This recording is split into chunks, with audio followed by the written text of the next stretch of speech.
Hello students, हमारा आज का टॉपिक है वॉइस। और मैंने यहाँ कुछ प्रोनाउंस लिखे हैं। प्रोनाउन आपको ध्यान होगा, सर्वनाम, जो वर्ड्स हम नाउन्स की जगह पर यूज करते हैं उन्हें प्रोनाउंस कहते हैं। इनमें इधर तो मैंने लिखे हैं सब्जेक्टिव प्रोनाउंस और यहाँ मैंने लिखे हैं ऑब्जेक्टिव प्रोनाउंस। ये हमारे काम आएंगे वॉइस में। जब हम एक्टिव से पैसिव वॉइस चेंज करते हैं तो हमें सबसे पहले जो चीज पता होनी चाहिए वो पता होनी चाहिए प्रोनाउंस। तो प्रोनाउंस को हम जरूर ध्यान में रखेंगे। और इसके बाद चलिए हम अपने टॉपिक पर चलते हैं, वॉइस। अब वॉइस कितनी तरह के हैं? वॉइस हैं दो तरह के, एक है एक्टिव वॉइस, एक है पैसिव वॉइस। इन्हें आप पहले भी पढ़ चुके हैं, हम इनको थोड़ा सा और खोलकर समझते हैं। अब एक्टिव वॉइस के अंदर जो सब्जेक्ट सेंटेंस फॉर्मेशन होती है, सेंटेंस कैसे बनता है वो देखिए। सबसे पहले हम लिखते हैं सब्जेक्ट, फिर उसके बाद लगता है हेल्पिंग वर्ब, फिर वर्ब की कोई फॉर्म होती है और उसके बाद लास्ट में हम लगाते हैं ऑब्जेक्ट। अब इसी सेंटेंस को अगर पैसिव वॉइस के अंदर हमें लिखना है तो उसकी फॉर्मेशन कैसे लगेगी? सब्जेक्ट प्लस हेल्पिंग वर्ब, उसके साथ में लगेगा verb, third form of the verb. Verb की सिर्फ थर्ड फॉर्म ही यूज करेंगे हम, प्लस बाय एंड ऑब्जेक्ट। इस तरीके से हमारा सेंटेंस तैयार हो जाता है पैसिव वॉइस का। अब ये करेंगे कैसे? तरीका क्या रहेगा? सब्जेक्ट कहाँ से आएगा? सब्जेक्ट आएगा, जो भी एक्टिव वॉइस के अंदर ऑब्जेक्ट है वो यहाँ आकर सब्जेक्ट बन जाएगा। हेल्पिंग वर्ब कहाँ से आएगा? जो भी हेल्पिंग वर्ब एक्टिव वॉइस में लगा हुआ है उसके अकॉर्डिंगली कुछ चेंजेस मैं आपको बताऊंगी कि जब हेल्पिंग वर्ब एक्टिव वॉइस में ये है तो आप पैसिव में क्या लगाएंगे। उस तरीके से हेल्पिंग वर्ब हमें मिल जाएगा।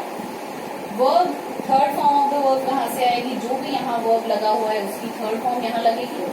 उसके बाद बाय लगेगा सब में, ऑब्जेक्ट लगेगा सब में। ऑब्जेक्ट कहाँ से आएगा? ऑब्जेक्ट आएगा एक्टिव वॉइस में, जो भी सब्जेक्ट है वो यहाँ आकर ऑब्जेक्ट बन जाएगा।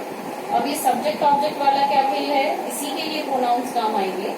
यहाँ सब्जेक्ट कैसे आएगा? ऑब्जेक्ट को सीधा सब्जेक्ट नहीं बना सकते। यहाँ पर हमको जो प्रोनाउन मिलेगा वो मिलेगा ऑब्जेक्टिव फॉर्म में, यानी इनमें से कुछ, ठीक है। और उसको जब हम सब्जेक्ट में बनाएंगे यहाँ पर तो फिर हम उसको बदल के ये वाला कर देंगे। जैसे मान लीजिए यहाँ पर अगर मी लिखा है तो हम पैसिव वॉइस में सब्जेक्ट की जगह पर उसको आई लिखेंगे। समझ रहे हैं आप? जैसे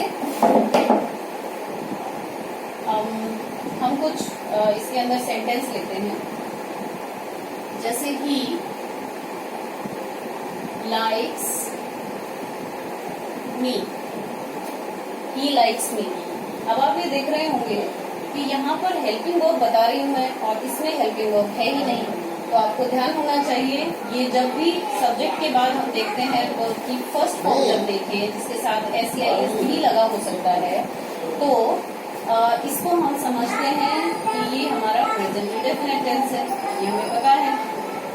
तो प्रेजेंट इंडेफिनिट टेंस के अंदर ये जब टेंस हमारे पास आता है, या तो सेंटेंस आपको इस तरीके से मिलेगा या फिर आपको यहाँ पर जो हेल्पिंग वर्ब की जगह पर या तो आपको डू नॉट लगा मिलेगा या डज नॉट लगा मिलेगा। ये पहचान है प्रेजेंट इंडेफिनिट टेंस की। तो जब भी ऐसे सेंटेंसेस का हम पैसिव वॉइस बना रहे होते हैं, यानी जब भी हम प्रेजेंट इंडेफिनिट टेंस का पैसिव वॉइस बना रहे होते हैं तो हम पैसिव वॉइस के अंदर हेल्पिंग वर्ब ले रहे होते हैं, इज, एम या फिर आर, ठीक है। तो इसको हम कैसे चेंज करें? देखिए, तो यहाँ ऑब्जेक्ट है मी और सब्जेक्ट है ही। तो हम जब पैसिव वॉइस बनाएंगे तो सबसे पहले हमको क्या चाहिए? सबसे पहले हमको चाहिए सब्जेक्ट। अब सब्जेक्ट क्या है? यहाँ मी, यहाँ पर आकर सब्जेक्ट बन जाएगा। मी का सब्जेक्टिव प्रोनाउन क्या है? आई। सब्जेक्टिव फॉर्म है मी की आई, तो यहाँ आएगा आई। आई के साथ इज, एम या आर में से क्या लगाएं? Am, I am. फिर आता है थर्ड फॉर्म। थर्ड फॉर्म किसकी? लाइट की third form, I am light, I am light. उसके बाद है बाय, उसके बाद आएगा ऑब्जेक्ट। ऑब्जेक्ट कहाँ से आएगा? जो इसमें सब्जेक्ट था। सब्जेक्ट क्या है? ही। अब ही का ऑब्जेक्ट क्या होता है? हिम। तो आई एम लाइक बाय यहाँ पर आ जाएगा हिम। ये हमारा पैसिव वॉइस का सेंटेंस तैयार हो गया। इसको बनाने के जो चेंजेस हैं, चेंजेस के साथ अगर हम सीखते हैं तो पहले मैं आपको बता दूं कि क्या क्या कैसे कैसे हम चेंजेस करेंगे जब हम पैसिव वॉइस बनाएंगे। तो देखिए, हम जब भी हमको हेल्पिंग वर्ब की जगह डू, डज या फिर फर्स्ट फॉर्म ये लगा मिल रहा है, तो हम पैसिव वॉइस के अंदर इज, एम या फिर आर लगाएंगे हेल्पिंग वर्ब की जगह, यानी ये चीजें चेंज हो जाएंगी इज, एम, आर। अगर हमको एक्टिव वॉइस में लिखा मिलता है हेल्पिंग वर्ब डिड या फिर वर्ब की मिलती है सेकंड फॉर्म, तो फिर हम जब पैसिव बनाएंगे तो उसमें हम हेल्पिंग वर्ब लगाएंगे वॉज और वर, या तो वॉज लगेगा या वर लगेगा, ये चीजें लगेंगी सब्जेक्ट के अकॉर्डिंग। सब्जेक्ट अगर सिंगुलर है तो हम यहाँ इज लगा रहे होते हैं, वॉज लगा रहे होते हैं, और प्लूरल है तो आर या वर लगा रहे होते हैं। एम लगता है आई के साथ। तो ये तो हो गए, ये सिंपल प्रेजेंट टेंस है बेटा, ये सिंपल पास्ट टेंस है। अब सिंपल फ्यूचर जो टेंस होता है उसमें आपको हेल्पिंग वर्ब लगे मिलते हैं विल और शेल, जिसको हम चेंज करके कर देते हैं विल बी और शेल बी सेंटेंस के अकॉर्डिंग। उसके बाद आता है हम लेंगे present perfect tense. Present perfect tense में आपके पास हैज और हैव लगे मिलते हैं आपको, जिनको आपको चेंज करना होगा हैज बीन और हैव बीन। फिर आता है पास्ट परफेक्ट टेंस, उसके अंदर आपको हेल्पिंग वर्ब मिलता है हैड। हैड को हम चेंज करते हैं हैड बीन। फिर जो फ्यूचर परफेक्ट है उसके अंदर आपको लगा मिलता है विल हैव और शेल हैव। इसको हम चेंज करते हैं, वही बीन लग जाएगा हैज हैव की तरह, विल हैव बीन और शेल हैव बीन। इस तरह से चेंज होते हैं। अब बीच में एक टेंस और बच गया है कॉन्टिन्यूअस।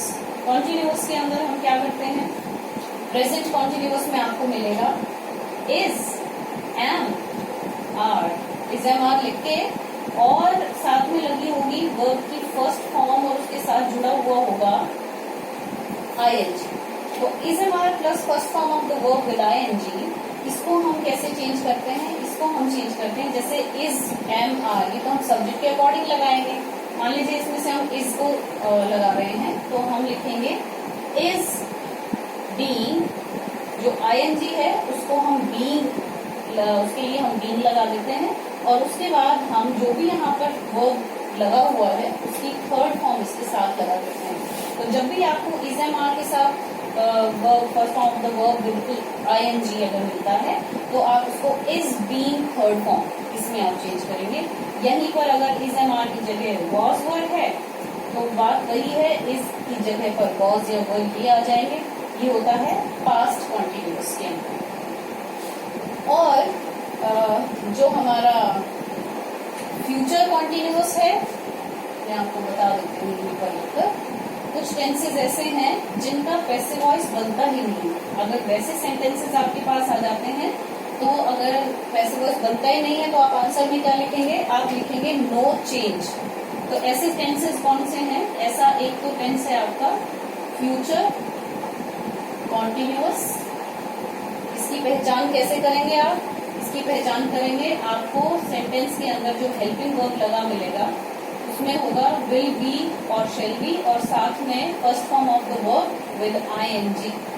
ये पहचान है फ्यूचर कॉन्टिन्यूअस टेंस की। अगर ऐसा कुछ है आपके सेंटेंस में तो आप आंसर के अंदर लिखेंगे नो चेंज, क्योंकि इनका पैसिव वॉइस नहीं बनता। इसके अलावा 3 और टेंस हैं जिनके पैसिव वॉइस नहीं बनते हैं। वो कौन कौन से हैं, वो है प्रेजेंट परफेक्ट कॉन्टिन्यूअस, उसके बाद है पास्ट परफेक्ट कॉन्टिन्यूअस, उसके बाद है फ्यूचर परफेक्ट कॉन्टिन्यूअस। इनकी पहचान क्या रहेगी, इनकी पहचान रहेगी इनमें लगा मिलता है has been, have been, had been, या फिर will have been, shall have been, और इनके साथ में फर्स्ट फॉर्म आईएनजी ये लगा मिलेगा, और इसके साथ में सिंस फोर प्लस टाइम भी आपको लगा मिलता है। कभी कभी नहीं भी होता है, लेकिन आप इससे आप पहचान कर सकते हैं। अगर ये लगा हुआ है future continuous, past continuous, future perfect continuous, past perfect continuous and present perfect continuous, ये जो तीनों टेंस और एक ये टेंस, इनके आंसर्स अगर वॉइस में आपको लिखने हैं तो आप लिखेंगे नो चेंज, क्योंकि ये 4 टेंसेज ऐसे हैं जिनके पैसिव वॉइस नहीं बनते। अब आपको क्या क्या ध्यान रखना है, एक तो जो चेंजेस अभी लिस्ट मैंने आपको लिखी थी इससे पहले, साथ में जो है साथ में है प्रोनाउंस, सब्जेक्टिव जो भी है उसकी जगह ऑब्जेक्टिव आएगा और ऑब्जेक्टिव प्रोनाउन की जगह सब्जेक्टिव प्रोनाउन आएगा। इसका हमको खास ध्यान रखना है। अब सेंटेंसेस कैसे हम पैसिव कर रहे हैं, ये तरीका, ये जो 2 फॉर्मेशन मैंने आपके लिए लिखी हैं, इनको हमेशा दिमाग में रखिए। जब भी आप फुल स्टॉप वाला सेंटेंस यानी सिंपल सेंटेंस या नेगेटिव सेंटेंस बना रहे हैं तो आपकी फॉर्मेशन रहेगी ये subject, helping verb, third form, by, object. ये 5 चीजें आपको लिखनी है और आपका पैसिव वॉइस तैयार हो जाएगा। इसके अलावा क्वेश्चन मार्क वाले सेंटेंस, 2 तरीके के सेंटेंस जनरली हम पढ़ रहे होते हैं। एक में पीछे फुल स्टॉप होता है, ऐसे सेंटेंसेस होते हैं आपके पास simple sentences and negative sentences, और क्वेश्चन मार्क वाले जो सेंटेंसेस हैं वो हैं इंटरोगेटिव सेंटेंसेस। उनके अंदर एक्टिव वॉइस की फॉर्मेशन क्या होती है, उसमें होता है हेल्पिंग वर्ब पहले होता है plus subject plus verb plus object, ये आपका एक्टिव वॉइस हमको मिलता है। चेंज सिर्फ कितना है, यहाँ सब्जेक्ट प्लस हेल्पिंग वर्ब था, यहाँ हेल्पिंग वर्ब प्लस सब्जेक्ट, वही सेम चेंज हमको पैसिव वॉइस में ले आना है। पैसिव में कैसे ले आएंगे, helping verb plus subject plus third form by object and question mark. ये हमारा क्वेश्चन मार्क वाला जो भी सेंटेंस होगा, लाइक इंटरोगेटिव सेंटेंस हो या नेगेटिव इंटरोगेटिव सेंटेंस हो, तो उनके अंदर हम ये एक्टिव रहेगा हमारा और ये पैसिव रहेगा। एक चीज हमेशा हमेशा ध्यान रखेंगे कि किसी भी सेंटेंस में नॉट की जगह क्या होगी, इसको कभी भी गड़बड़ ना करें। जब हम फुल स्टॉप वाला सेंटेंस लिखते हैं, जब फुल स्टॉप वाला सेंटेंस लिखते हैं तो नॉट कहाँ आता है, नॉट आता है आपके हेल्पिंग वर्ब के फर्स्ट वर्ड के बाद।